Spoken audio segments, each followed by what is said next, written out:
আগামীকালের রাশিফল, চন্দ্র রাশির ওপর, মকর রাশি, ২৯শে নভেম্বর ২০২৫। আঘাত এড়ানোর জন্য বসে থাকার সময় বিশেষ যত্ন নিন।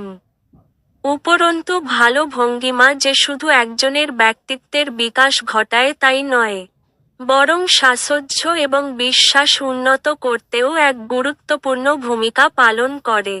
যারা নিজের ঘনিষ্ঠজন বা আত্মীয়দের সাথে তাদের ব্যবসা পরিচালনা করছেন তাদের আজ খুব সতর্ক থাকা দরকার। অন্যথায় আর্থিক ক্ষতি হতে পারে। আপনার রসিক স্বভাব সামাজিক অনুষ্ঠানে আপনাকে জনপ্রিয় করে তুলবে। প্রেমের সুযোগগুলি, সম্ভাবনাগুলি স্পষ্ট কিন্তু ক্ষণস্থায়ী হবে। সময়ের সাথে কাজ করার চেষ্টা করুন, এর ফলে আপনি দিনের শেষে নিজের জন্য যথেষ্ট সময় পাবেন।